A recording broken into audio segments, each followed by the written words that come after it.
So I'm starting a video series on repairing briars.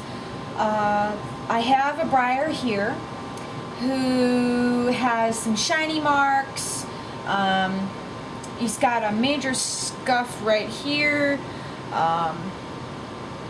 Overall, he's pretty good. The only problem was the scuff mark and all these shiny marks all over him. You probably can't see him, but he's got them all over him. Basically, what shiny marks are is basically where the matte finish on the outside of the horse has been rubbed. It's not too hard to fix. Usually most horses, especially some of the newer horses, are sealed with matte finish. And it's relatively easy to fix. Now, of course, you know, there is some exceptions depending on if it's actually paint. But this horse is very beautiful. He's got nice shading, and you know, he will need some minor touch-ups. But a lot of his minor paint flaws will actually go away after I've sprayed him with his matte finish. But I wanted to try to restore him because he's got a beautiful coat. And I really do like this mold a lot, but of course, you know, he does need to be fixed. So, a couple of things that we're going to need to do to him is to fix, of course, this scratch or this paint rub.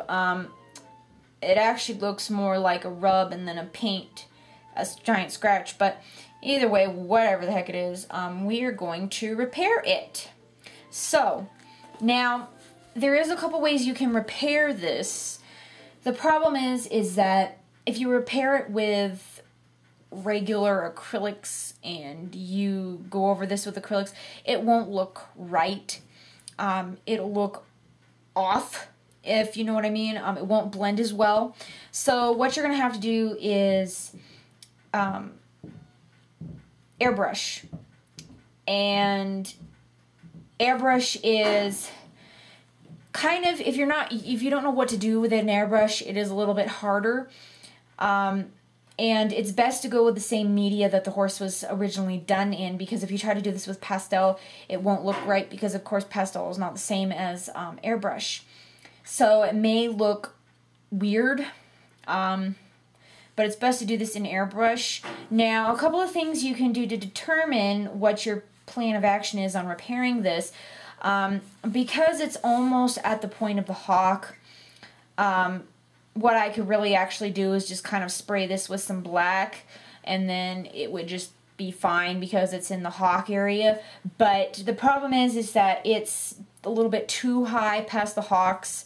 I could get away with it, but I'm trying to keep him as original finish as possible. So what I'm actually probably going to do is I'm going to have to figure out this color. Now, of course, this is going to be a shade of burnt umber, probably. Some type of, it's definitely more on the burnt umber side. So what I'll have to do is I'm going to have to determine what his color is for that.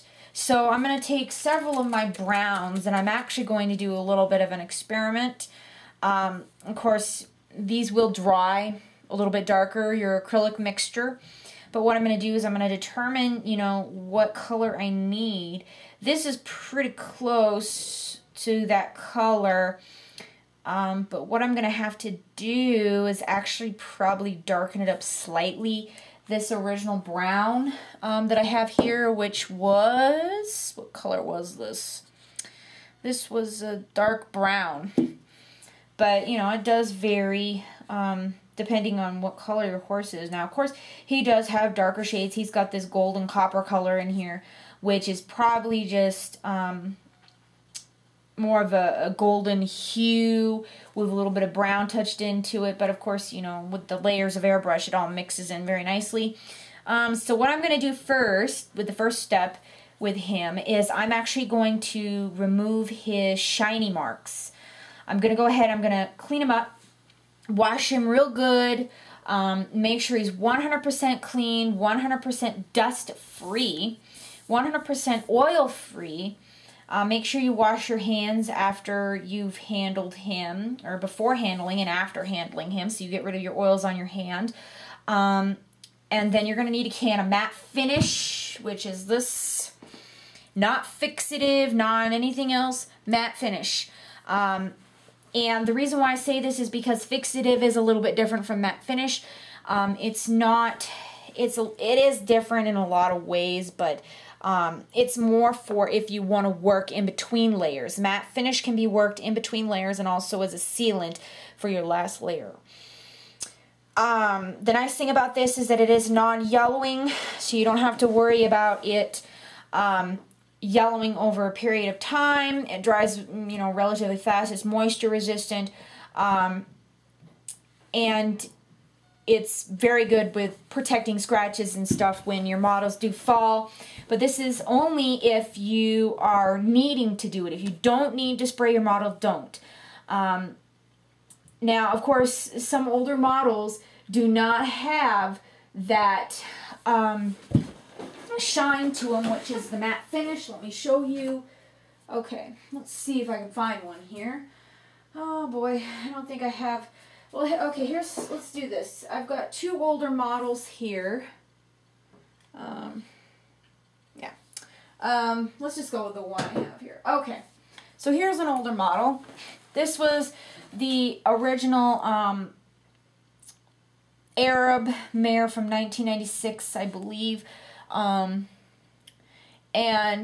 you know, she's got lots of damage, shiny marks all over her. She's a commission horse. But anyways, this horse actually did have a matte finish put on her. You can tell just because of the way of her coat. Some older models, like really old models, have a very dull looking coat to them, which means that they have not been sealed. They've been sealed with something else. I don't know what Breyer's original sealer was. I don't remember if they put it into the airbrush itself or if they sprayed it afterwards. But with a lot of the new Breyers now, such as him, they spray them with a matte finish afterwards. And that's also can be another place where the paint can be rubbed off, especially if the matte finish is not dry. Because, you know, if you spray them with matte finish and then you go and try to, like, correct something with your finger, you'll rub off paint. And that's pretty much with almost any media, because it's now making the layers on top and below wet because you just sprayed it with the matte finish. But, so what I'm going to go ahead and do is I'm going to go ahead and go outside and spray him with matte finish, get these shiny marks off, and I'm going to want to spray the whole model, including his tail, everything. And, of course, if you are new to customizing models, I don't recommend doing this, because if you don't get the matte finish just right on the horse, it will look weird.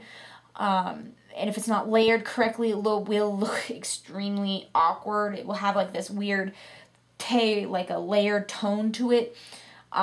So it's best to do a couple of, like, tests on some older models, or maybe some models that you plan on doing body work on, that you know you can test on.